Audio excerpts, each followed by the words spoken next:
Good evening, or good morning, good afternoon. Depends if you're going to watch it now or later. I'm just going to say hello. Hello.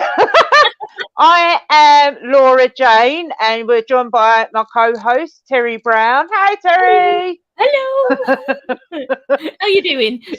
I'm very good. Well, we had a bit of a technical issue. Me being the donut I am, I set to private, so we're now doing it all over again.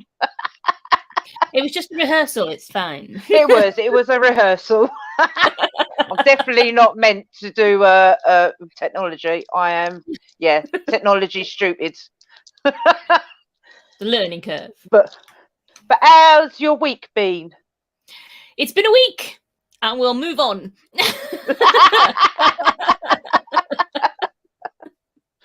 You do not want to know. Well, same as me, really. I'm smiling still. I'm doing well. Yes. Well, I think my brain's still in bed, I think. So, as you're a newbie to Equilibrium Collective, like myself, we'll let everybody know a bit about you. So, if you tell me how you got into I'm this. Terry. I am author of where are we? Shadow Man, which is this book here. Available on Amazon if you want to buy it. It's fine. It's a paranormal thriller. But the stories within that book, the paranormal experiences that the lead character has, especially as a child, are actually based on experiences that I had. So I've been interested in the supernatural, the paranormal, pretty much all my life. Not particularly a spiritual family in any way, shape or form, but I've had experiences from as far back as I can remember. And my son has also had from age 3. He's 11 now, and he's always having experiences as well. It's kind of running through the family. So yeah, I consider myself to be an interested skeptic. I can't say that word apparently, but what I consider myself to be. I'm interested in the psychology behind it. I'm interested in finding out like 99.9% of what I see and I hear from other people's experiences and TV shows and social media groups and stuff, and things that get posted, I don't think are anything to do with the paranormal. It's people's wishful thinking. But there is that little 1%, and that's the 1% I'm interested in. Yeah. I don't think that's quite what I said the first time round, but it works, so it's fine. Yeah, because this is the second time round, obviously, because I messed up the first time and I sent it to private instead of public. That's why we're a bit late tonight. Well, like I said, I'm technically challenged, as I say. Could be worse. Could be better. There is that too. But I'm Laura-jayne. Obviously, this is my second live I've ever done. I am a Norse pagan. Anyone that doesn't know what Norse pagan is, it's basically based on Viking beliefs of the old gods. Obviously, I don't do sacrificial of animals. I love animals too much, and it's just too messy. Nah. But small children are fine, though, yeah? Depends on the child,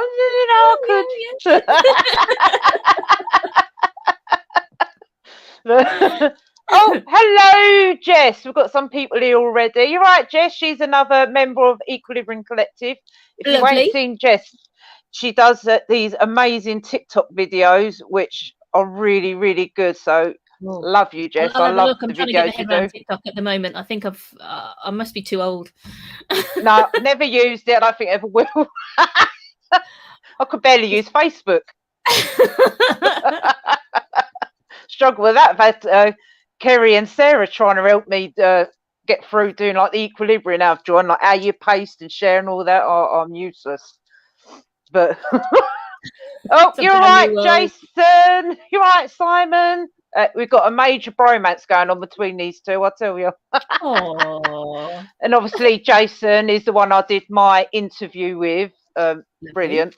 So much knowledge. But obviously, we are here to talk about Harry Price, and I've got quite a bit on him. Fascinating man. So I suppose we'll start off on him. I'm going to do a bit of an intro of who he is. I mean, Harry Price was born on the 17th of January of 1881. He was born in London, and at 15 he founded the Carlton Dramatic Society, and this is where he wrote one of his plays all about his early experience with a poltergeist which took place at a manor house in Shropshire. Now this is something I didn't know, that Price joined the Magic Circle in 1922, and he had a lifelong interest in stage magic and conjuring, and his experience in magic tricks and what he learned is what was start like his all-time passion into doing the paranormal phenomena. This is what really helped Price in exposing like the tricks of the trade that mediums supposedly use in their methods of producing like spirit hands and things like that. And Price also joined the SPR Society for Psychical Research in 1920, and like I've just told you, basically because of this knowledge in magic and conjuring, he was being able to debunk fraudulent mediums. But on the other hand, he did endorse some mediums that he believed were genuine. And his first success in physical psychical research was in 1922. This is basically where he exposed a spirit photographer whose name was William Hope. And in 1926, Price formed an organisation called the National Laboratory of Psychical Research, which was basically a rival to the SPR. He had quite a bit of disputes with them, especially over the mediumship of Rudy Schneider. This is where they didn't agree that Harry paid him to be able to carry tests on. And Rudy also had an older brother called Willie Schneider, who was also a medium. Price also invented a device known as the voice control recorder, and with this he proved that a man named Frederick Tansley Munnins, I think I'm saying that right, he claimed to be able to produce spirit voices like Julius Caesar apparently, and Dan Leno and a few others as well. And where Price caught him out, Munnins then admitted to fraud to the Sunday newspaper. Price also he caught him out. And he's like, "Well, I'm done now. I'm gonna have to put my hands up, accept I did wrong. Oopsie. My bad." Price also re-established the Ghost Club, where he was chairman, and he modernised and changed it from what was a spiritualist like association to a group more less open-minded skeptics to talk about the paranormal topics. And another thing that I didn't know, that he was the first to admit women to the club, which I didn't know. So that's in like the SPR would never have women. It's like, you know, like the man's club where they go in, have their drinks, their cigars, man's men. Now we could talk about to clean up the ectoplasm. Yeah. Oh yes, the what? I don't know how they put that. Just the fault in your mouth. I gag just brushing my teeth. There's a whole conversation we can go down with this, but I don't think this is the right form. Oh, do you know, honestly, I could talk about him all day long. Some of the things I've read about him is absolutely amazing. Like, I mean, I've only touched on a couple of topics that he's done. One of my favourite is Jeff the Mongoose. I mean, I was laughing my head off reading all about him. But like, I don't know how they could even take that seriously in the first place. I mean, regardless of whether it was a mongoose or a dog or what. Oh, he's amazing. I mean, what other bits did you find out about Harry? Well, I mean, I kind of got quite hooked on the whole Rosalie incident, shall we say? It's quite an incident where he he went to this house, and he sealed the room up as best that they could back in the day. He did everything right. He sealed everything up, so there was no contamination allowed. And then apparently they conjured up this ghost that he could then take the temperature of and listen to the heartbeat of. You mentioned something earlier to me about how he took the heartbeat of this ghost, which was odd. The whole thing was a bit odd, and then it was completely debunked when one of the actual participants in the seance admitted that it was her. And the whole thing is just is very strange to me. Yeah, I've got a lot of research on the seance of Rosalie, and I'll talk more about that in a little while. But I've got to talk about Jeff the Mongoose. You've got to do it, guys. Got to do it. Right. So I am going to start off, and it is one of my favourite stories. I know I keep saying it, but I love it. You just like saying Jeff the Mongoose, don't you? I do, Jeff the Mongoose.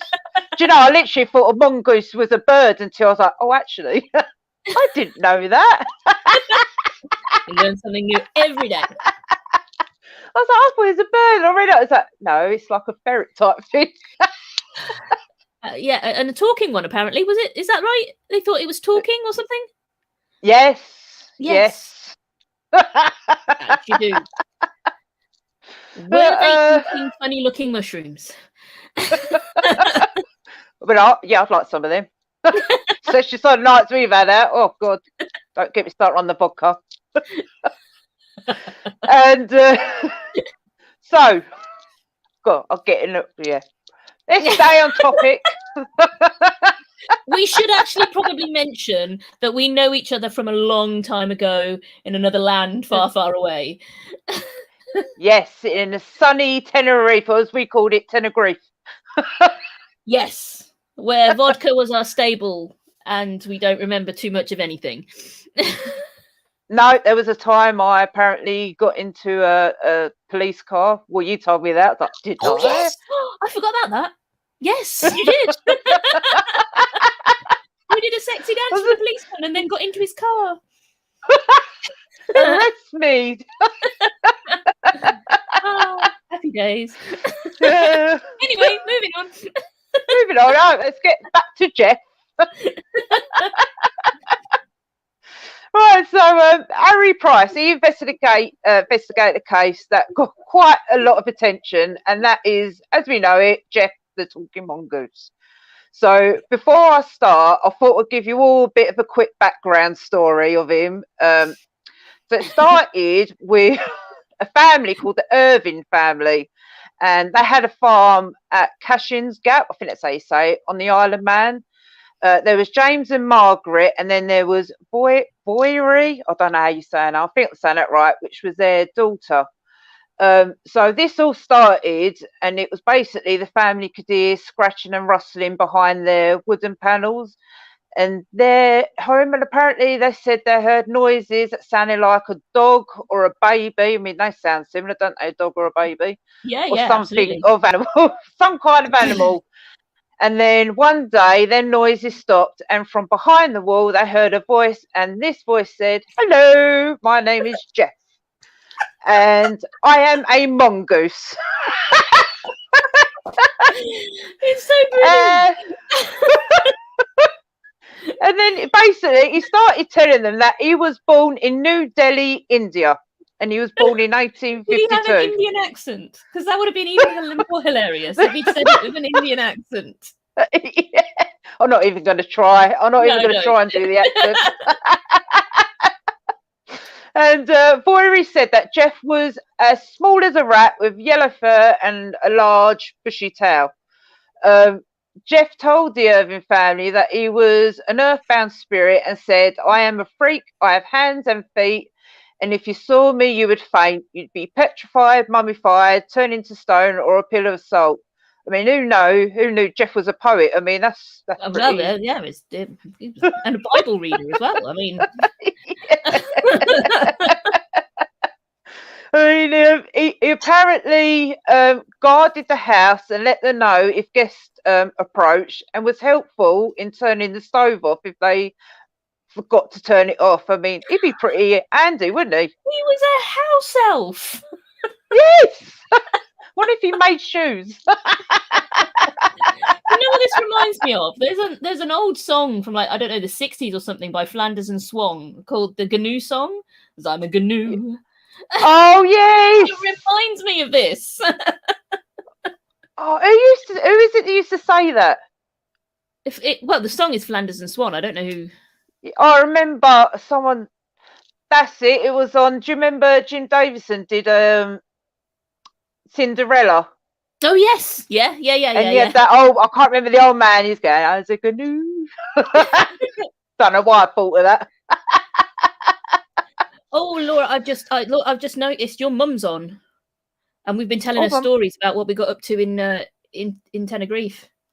Oh God! Hello, mummy. We were. There's Barbara Howe. Barbara Howe's my mum. We did nothing. We strolled along the promenade. Such good girls. We never entered any of those bars. No, I was good. I was like, no, don't give me no drink. I'm a good girl. Home by 10. In bed, tucked up with a cup of coffee. Oh no! So right, we've got to get back to it. Focus, yes, focus. Right. So the press got wind of all this, and as the family spoke about him in town, and this is when it caught the eye of Harry Price. So in July of 1935, he went to the Isle of Man with his friend Richard Lambert. So they went in objectively, and Price observed double walls of wooden panelling and inside the farmhouse, and he saw interior airspace between the stone and the wood, which he said it basically, because it's surrounded by the whole house, they had big speaking tubes. He said by speaking into one of the many apertures in the panels, it could possibly be to hear voice in the other parts of the house. He also had hair that was apparently Jess, but when sent off analysis, it turned out to be dog hair. So Harry Price, he never encountered Jeff, but also said he can not find motive for why the family would lie. I was going to say it's a lot of effort to go through for what to be known as the people with the talking mongoose. Yeah, very odd. he was convinced that it was. I think he said that it was they had a sheep called Mona. I think it was talking about, and yeah, he was saying he's sure that it was any hair and that it was from this sheep. From the sheep. Sheep called Mona. But I mean, like this case, it ain't one of Harry Price's most famous case, but honestly, think it is probably one of the most interesting things I've read. I mean, fair play to him to go out and have a look at it. Though I would think it was probably something more to do with a cryptozoologist rather than someone looking for the paranormal, someone looking for weird ass animals rather than creepy afterlife stuff. But fair play for him for going to check it out. I mean, to be fair, if I heard that in the news, I would be going checking that out. I want to see this mongoose talking.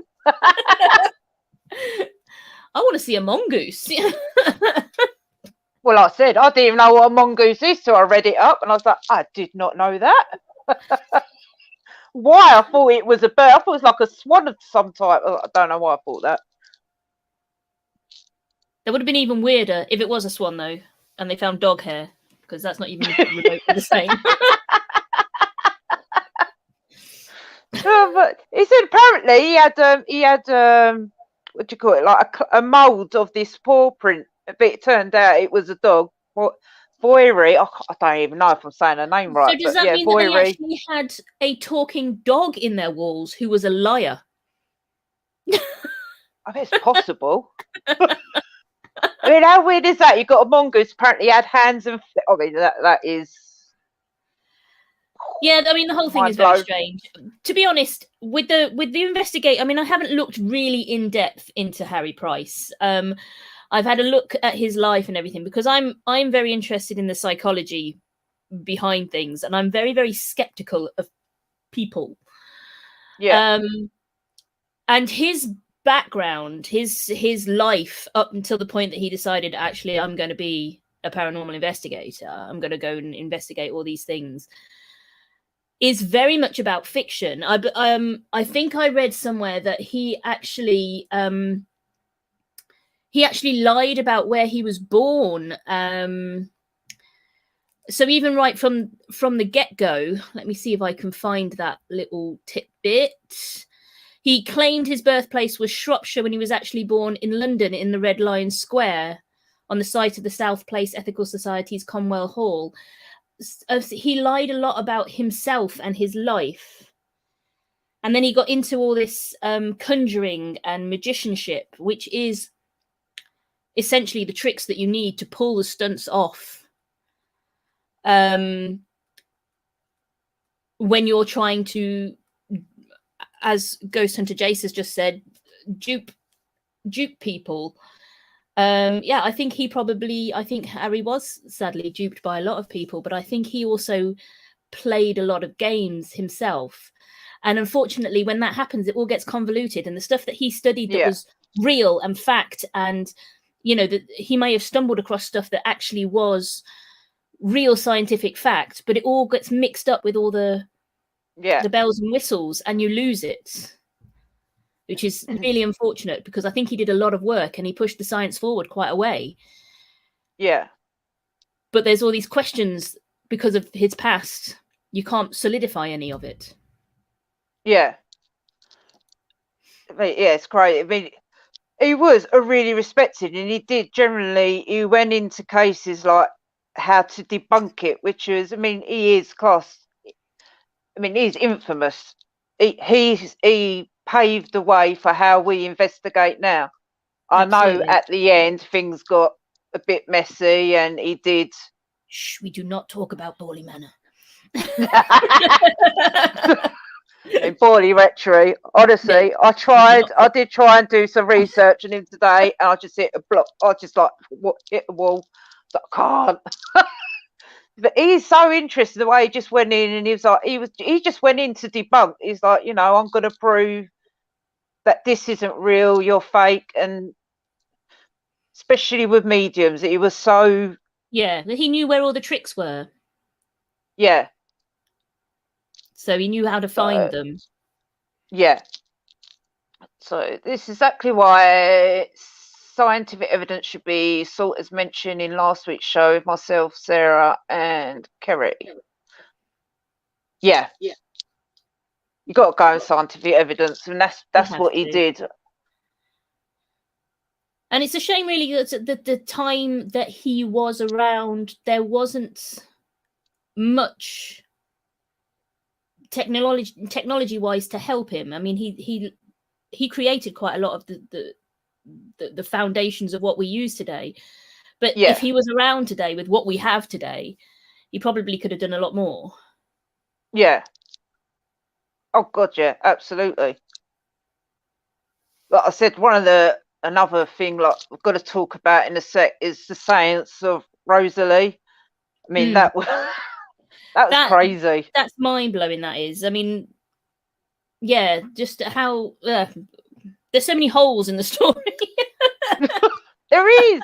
And I feel sorry for him because he is literally, he knew something was not right. Yeah. But he just couldn't figure out how they done it. How they did just it. Like, yeah.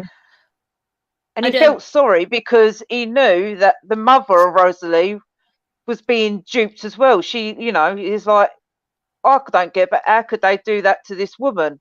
Yeah. Which I will talk about in a set of why they done it. But I was just crazy. He did get to meet some very interesting individuals in his time.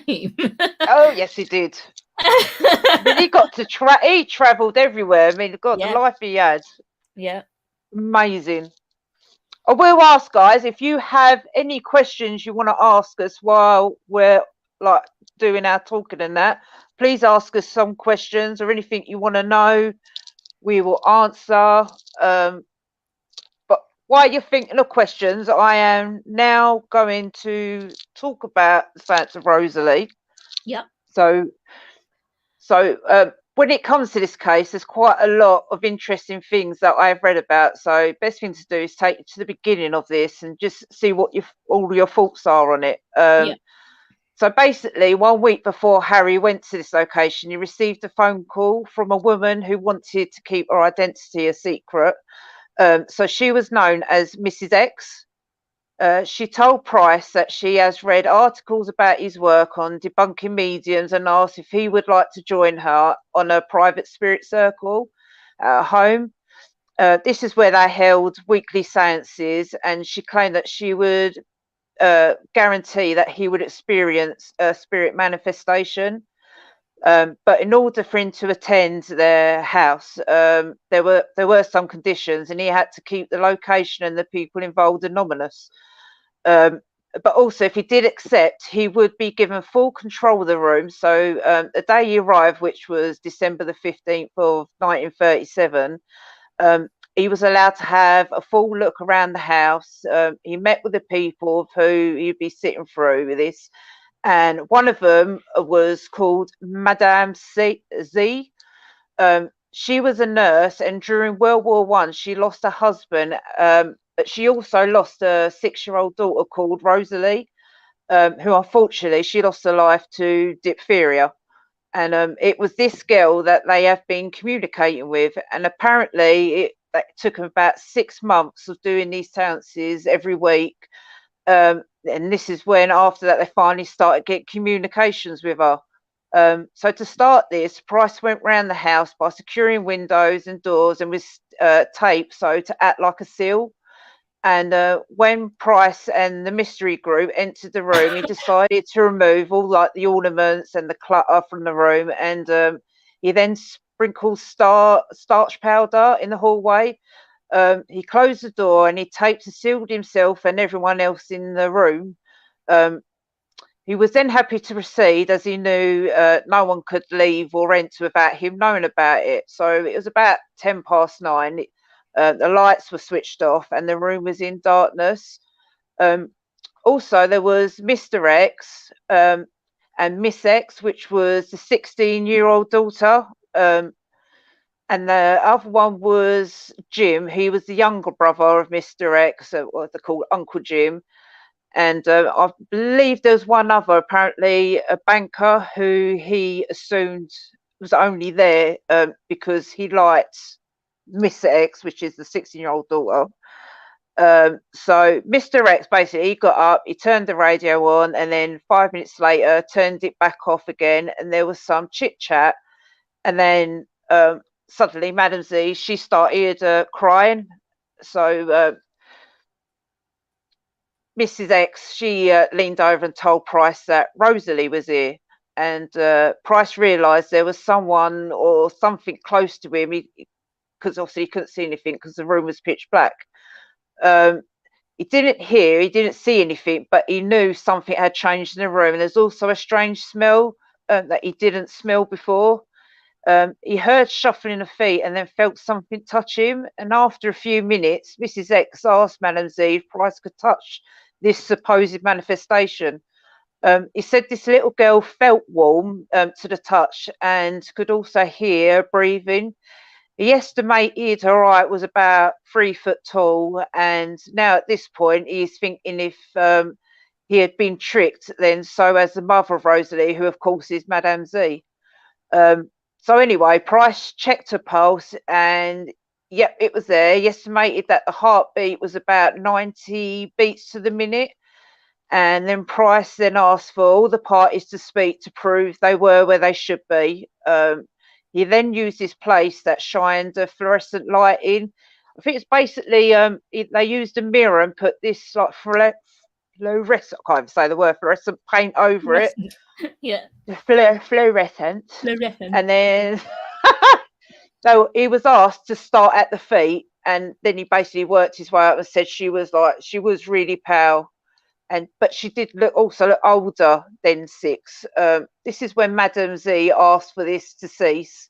He asked if he could just ask a few questions, which she agreed, and he only had basically a minute. She said you got 1 minute to talk to her, and then we're done. So he asked away, asked all these questions with no replies. And then it weren't till the last question, which was, do you love your mummy? To which she responded with, yes. Well, that's pretty an obvious thing to say. So about 15 minutes had passed, and Rosalie had now gone, and Mrs. X said that the seance was over and all the lights switched back on. And then he was able to check the room and found everything intact. So they all said their goodbyes. Price was left to do his report and what he just witnessed, and he was torn as if it was fake, and he didn't know how they fooled him. So this perplexed him. He's like, I don't know how they done it. I know something wasn't right that night, but he just couldn't figure out what it was. So this is pretty much the story of like how this all went that night and Price's involvement, but I did want to dig a little deeper into this, and I couldn't believe what I found out that basically Rosalie was not a ghost at all. That Price saw was actually Miss X, the 16-year-old girl, and she wasn't 16 either. I believe she was only 8 or 9 years old, but wow. Mrs. X put prosthetics on her. Yeah, that's the one. And put makeup all on her, and just to make her look older, and to make her look taller, she put these massive shoes on her to make her look taller. But I didn't really read much further than this, and I could be all night talking about this case because I just can't figure it out. But you know, what are your? That's basically it on the Rosalie case. But what are your thoughts? For me, I mean, it's obvious that it wasn't a ghost. I mean, a ghost with a pulse and a heartbeat. Yeah. No. Some very, very apparently this girl was naked. She had nothing on her. She was naked, and he's asking to touch her. I'm like, and you said that he took her heartbeat by putting his head against her chest. I believe so. Yeah, I think that's what I read. I could be wrong. It's all just very odd. I mean, it's obvious he was duped. The wool was being pulled over his eyes. It probably frustrated him greatly that he couldn't figure out how. But I don't understand how, you know, when he was doing this and he was taking Rosalie's temperature and heartbeat and all the rest of it, he did a call out to the people, the other participants, to find out where in the room they were. Was she able to throw her voice? How did he not know? I mean, you know, there are quite big holes in the story, and I will never be able to find out exactly what happened and how it happened and how much he was in on it and how much he wasn't, and we'll never know. There's no way of finding that out. It's just very strange. The whole experience. I mean, it was a different age as well, so the things that people used to do, I don't think something like that would fool anybody nowadays because we've seen it. You know, it's. But back then, the technology we got now to what? Absolutely, absolutely. But yeah, the whole thing is just bizarre. I mean, the amount of effort that went into doing that, and I assume it was all just for money. It was the Madame Z. She apparently gave Mr. X some money because he was a gambler, and he spent it all. He couldn't pay her back, so this was basically duped Madame Z, right? By trying to get money this way. I believe that's what happened. But yeah, that's how he. I'm like, why? Why would you? I feel so sorry for he literally. It's yeah, I suppose when he was sort of a semi-celebrity in the world then, and pulling the wool over his eyes would have been quite a coup. Yeah, I assume. I'm just having a quick look to see if there's any questions come up Oh, yeah, if while you've got we're any talking. questions, please ask us, guys. There's a lot of conversation going on, which is great.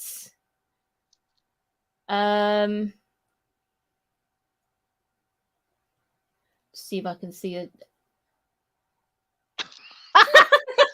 Laura, do they know what's on the other side of him? Well, luckily, I've only got juice in here, so my mug ain't hot. But I have.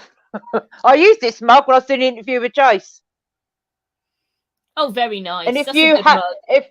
if you have a hot drink in it, the box has come off, and you see his winky. Scandalous. Not the winky. Right. Oh, got another one from Paranormal Reason. Even today, with all the technology, people are still fooled. The Lincoln incident at Skull in recent years being one to note. I should go look that up now.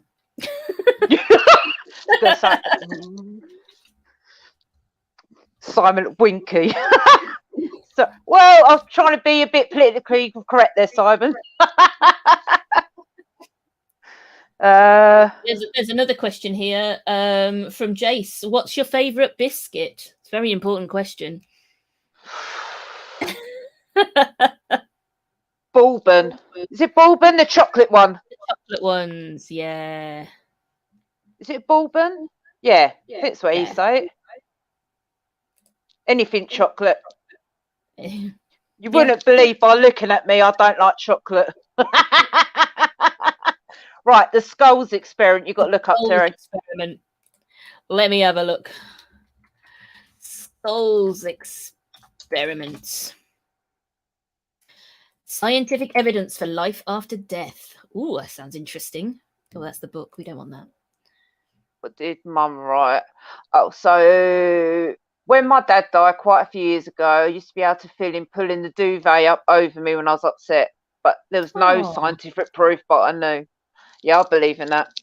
I smell Nan. Sounds weird, but I smell her perfume all the time. I know it's I can't prove it, but you get the feeling. It's the smell that does it.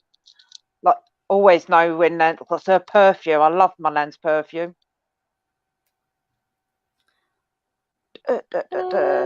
All I can find is the book. They want me to buy the book. Did you write the book? Is that what it is? Oh, here we go. I found it. Oh no, it's the book again. Oh no, here we go. They're making a movie out of it. You wrote the book, didn't you? And the movie. That's what it is. How not to science. Okay. I think I may have found something that's not a book or a movie. But my internet has decided to stop. Oh, lovely. There we go. A series of seances led by 6 mediums and investigated by 15 members of the Society for Psychical Research, involving large numbers of investigators and psychics.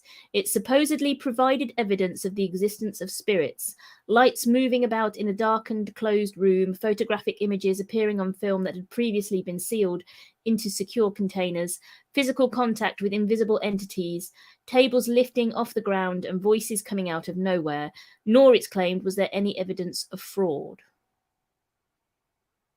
Right, I might have to have a good look into that.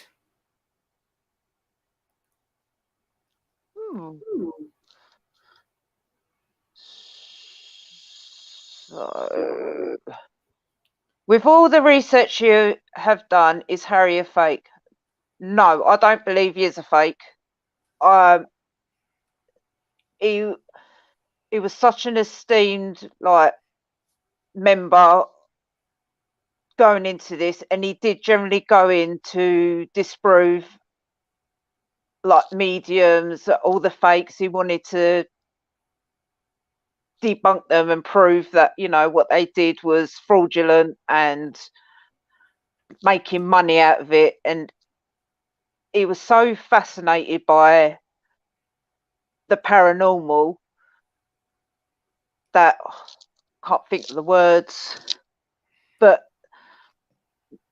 I don't think it's fake. I think what done it and what really he didn't get respect for was the Baldy Retreat, where he did fake evidence. Apparently, he had stones in his pocket and he throwing them.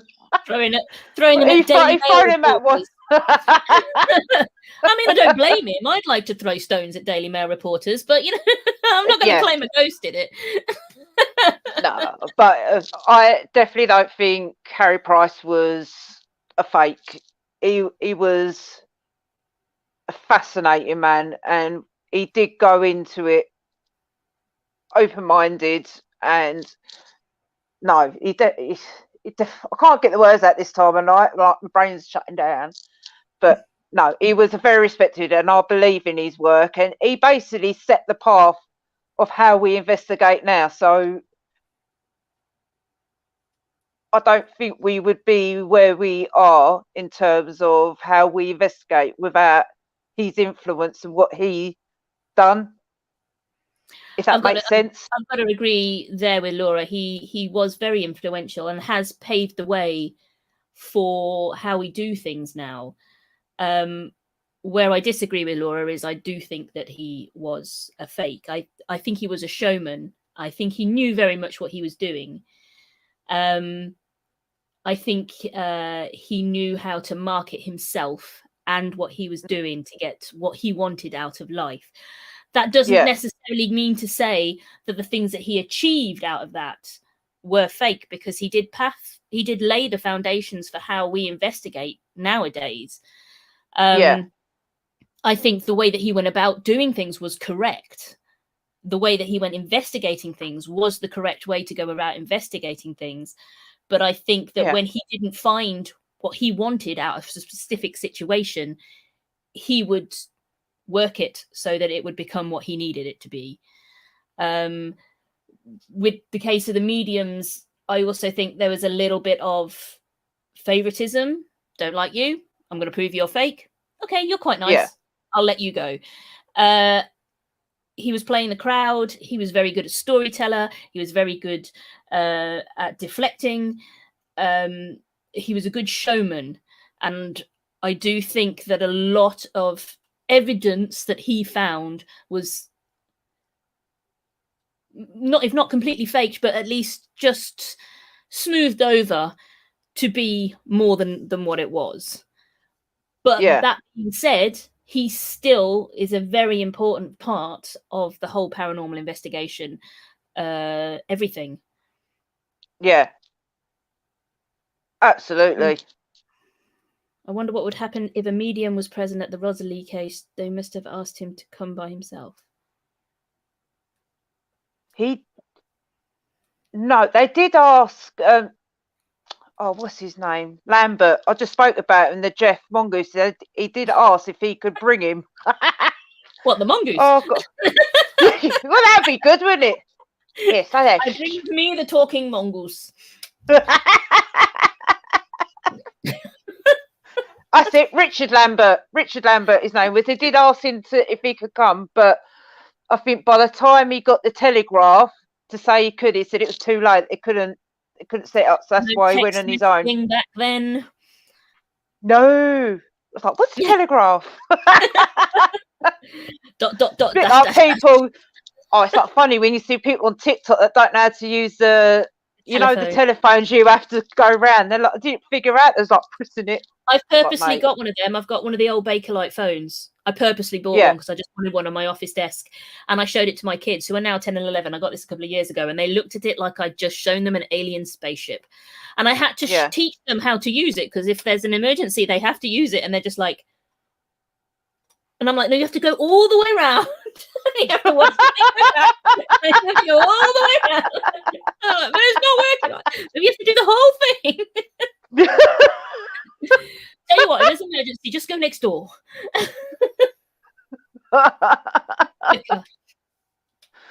Oh, so Barbara asked questions. So with that in mind, do you think he has done a disservice to the paranormal investigations today? No, I don't. No. Don't believe he's done a disservice to it. No. At all. I think it was self-serving at the time and he did it for himself, but it has done us the world of good. That's just my opinion. I mean, like I said about like him faking evidence, but a lot of people said maybe he succumbed to the pressure of having to prove things, and that's why he started faking, because of all the pressure that was put on him. I mean, I I mean, the don't other side know of that whether coin I is that believe he that was or not. always faking it, and it was just all the pressure. Then all the eyes that were on him started seeing through his tricks. But either Yeah, way, I don't think it matters. I honestly don't think it matters whether what he did was fake or not. Because if he hadn't done what he did, we'd be so much further behind yeah, in what we're learning every day. So yeah, I don't think that really matters. no. I mean, I'm gonna do a bit about Baldy Retreat. I didn't get a lot because my brain just went shut down. I didn't know if while I'm talking about Baldy Retreat, if you wanted to look up a bit about Helen Duncan.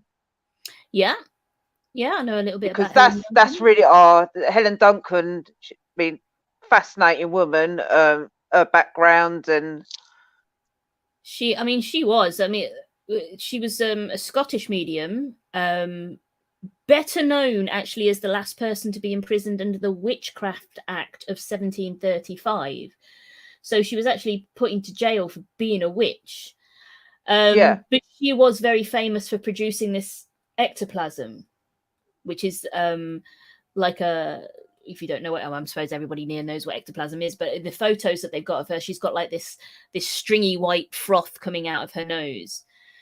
yeah, And it has been suggested that that was made from like cheesecloth, which is like a really thin cloth that they squeeze the milk through to make cheese. yeah. And even the thought of having that in your throat and pulling that out of your nose is just, ugh. No, She was no, very no. dedicated to her con. Very, very dedicated. But she was a Yeah, no. medium. She was a medium that Harry Price debunked. He managed to get hold of some of her ectoplasm in a bottle of distilled water, and it was given to Harry Price. And at first, he was really excited about it. He thought that she was possibly the real deal, and he got very excited about the possibility of testing this ectoplasm and finding out what it consisted of and what it was. But he got it analysed, and it was actually egg white mixed with chemicals. So she was putting egg white, and it just makes my just nose fought with it about it. So he then set out to disprove her, and he paid her £50 to perform a number of seances, and to figure out what she was doing. And he proved through the analysis of the ectoplasm that she produced during one of these seances, that it was she was either using cheesecloth or egg whites. He tried to X-ray her. He wanted to get an X-ray of her insides because he wanted to know where she was storing it. Because if you see the photos of it, it's quite a lot of this stuff that comes out of her face, and but she had a massive hissy fit. She wouldn't let him come anywhere near her, and she ran out of the laboratory, made a massive scene in the street, and her husband actually had to come and restrain her. So it destroyed the controlled nature of the test that he was trying to perform on her. So he couldn't really go forward with it. And she smashed her husband in the face as well. Which is very, really. Did she? Weird. Oh, I never knew that. Yeah, she got really hysterical, and she smashed him in the face when he was trying to calm her down and all sorts, with a big massive attack of hysteria. She began to tear her seance garment to pieces in the streets and clutching the rails and screaming. So yeah, she was a 17-stone woman. She wasn't a small little thing. Yeah, so it was kind of the whole experiment was kind of. She was jailed, wasn't she, as well? Because it was apparently illegal, wasn't it, in that time to be a trance medium? Yeah. But I think that's why she was jailed for witchcraft. They assumed that being some sort of medium was witchery and fakery, so they jailed her. Yeah, the last person to ever be tried for a witch. Yeah, that's it. I mean, a fascinating woman, no doubt. Probably not for the reasons that she'd like to be known as being fascinated. But yeah, Price then he published a report and some photographs of Duncan in his laboratory that revealed the fake ectoplasm made from cheesecloth, rubber gloves, and cut out heads from magazine covers, which she pretended to her audience were spirits. She would cut out magazine people and pretend that they were spirits in her seances. Wow. She was dedicated. She was a very dedicated artist. She was definitely dedicated to her job. But I think at this point, there is no way that Price could ever have backed her in any way, shape, or form. She was obviously not quite with it in the old brain, and Yeah. there was just no there was no chance that he could have stood for her as a medium with the insanity that she displayed to him. So yeah, so she had this little hissy fit outside. In a seance on the 6th of January in Edinburgh, a little girl called Peggy emerged in the seance room. A sitter named Essen Moore grabbed her, and the lights were turned on, and the spirit was revealed to be made from a stockinette undervest. The police were called, and Duncan was prosecuted and fined £10. The undervest was used as evidence which led to Duncan's conviction of fraudulent mediumship at the Edinburgh Sheriff Court trial on the 11th of May of 1933. So she was pretty fraudulent in every way, shape, and form. Oh, yep, that gives a lot of mediums bad rep. All the paranormal reasons. They said she inadvertently spread secret information during the war. Oh, I didn't know that. Careless talk cost lives, and the alternative was execution for being a traitor. I did not know that. Jail That's for being interesting. for being a traitor. There's not much choice there, really, is there? Can you imagine sharing secret information during the war? Wow. Just because you're trying to prove a point about you being a medium. She did do a good job at it. Fair play for the effort, though. Gold star for effort, but no. Yeah. Jeez. Oh. So I am going to do just a tiny bit of Baldy Retreat. I mean, Baldy Retreat is one of the most famous cases Price was known for. Yeah. There was quite a lot, but my brain was like. So this is going to be my last piece on Harry Price. So Baldy Retreat, it was built in 1862. Some people, what I've read, it's either 1862 or 1863. So not sure which one. And it was for the parish rector who lived with his family. He had a massive family. His name was Reverend Henry Dawson Ellis Ball. So this case was that Harry Price was most notably famous for, and this place is basically known as the most haunted house in Essex. And after he published it in 1940, he documented a series of alleged things that happened from the rectory. He hired 48 people, though most were students who stayed during the weekends, so they could report if anything happened there. So one of Price's helpers, daughter, her name was Helen Glanville. She apparently conducted a seance in London, and Price said that she made contact with two spirits, one of a nun called Marie Laurie. I think, I'm not sure if I'm saying her last name right, but she was a French nun who left the nunnery to move to the UK and apparently to marry a member of the Waldegrave family. She was apparently murdered in one of the older sites of Borley, where she was either buried in the cellar or thrown down a well. Nobody knows. And the second spirit that came to her, apparently his name was Sonex Amures or Amures. I'm terrible at pronouncing names. So Sonex Amures, I think his name was, and he said he would set fire to the rectory at about 9 p.m. on the 27th of March 1938. He also mentioned that bones of a murdered person would be revealed.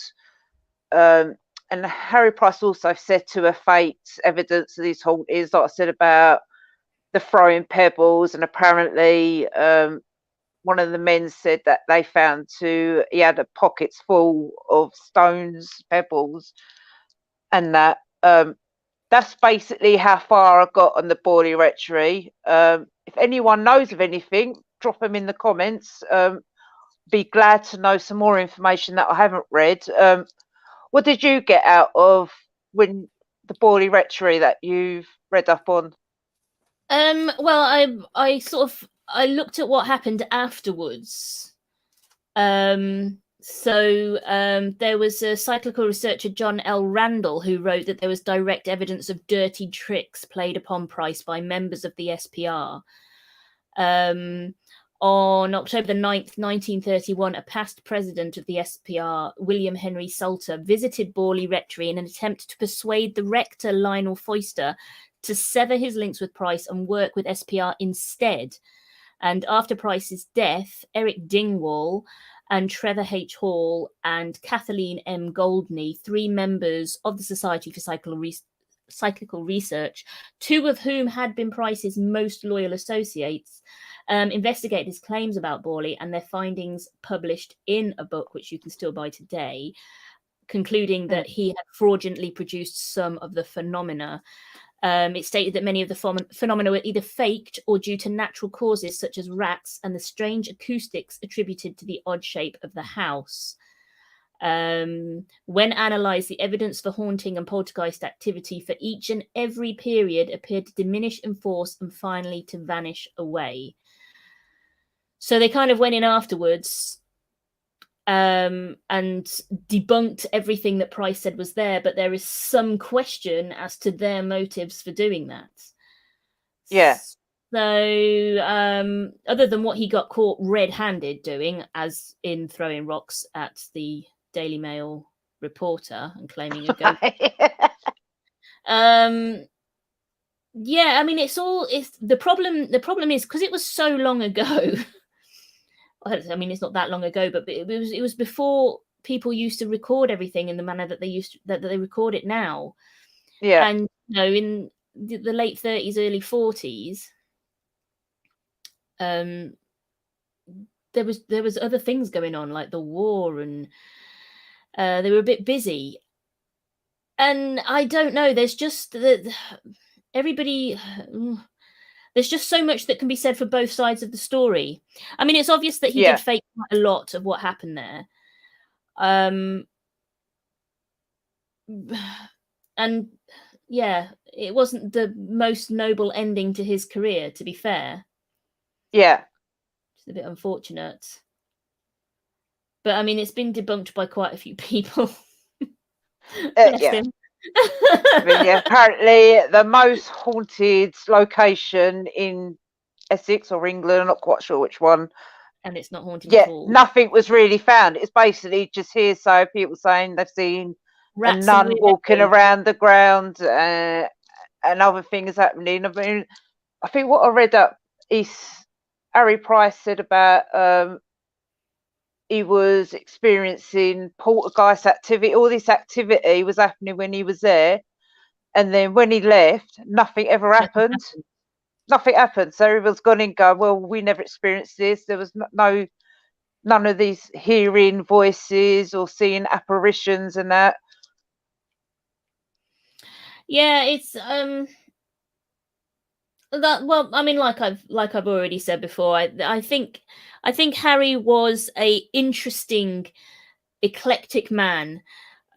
He had a lot of wishes for himself. He wanted fame for himself, and he found a niche which worked for him. And whatever small things that may have been true in his sphere, I think he was very clever at marketing them to be bigger than what they were. And being able to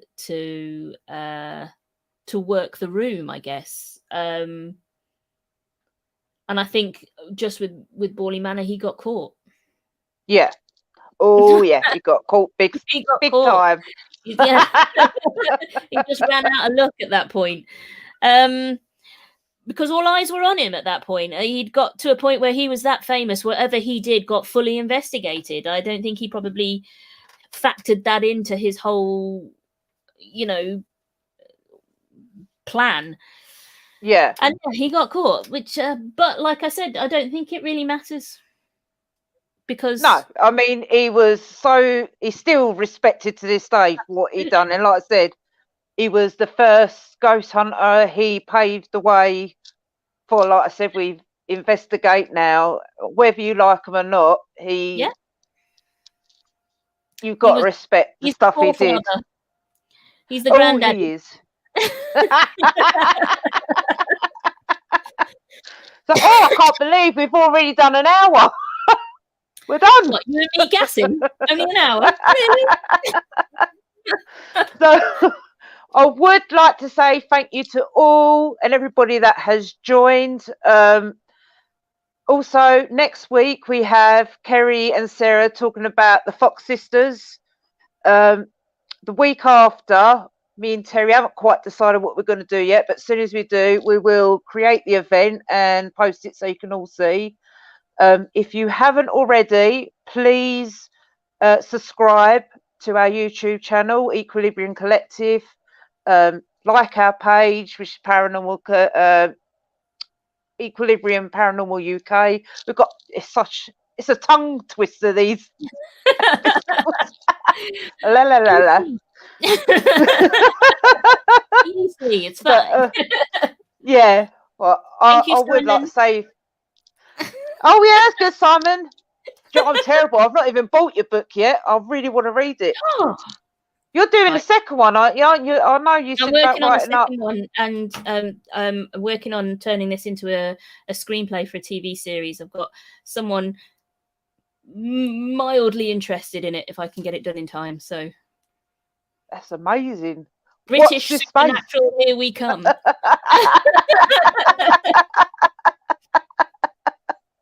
So we are going to say goodnight. Thank you so much, guys, for joining. We will see you next week. Well, you won't see us, but you'll see Sarah and Kerry talk all about the Fox sisters. So we'd love to see you then. Please like our page, share us, subscribe.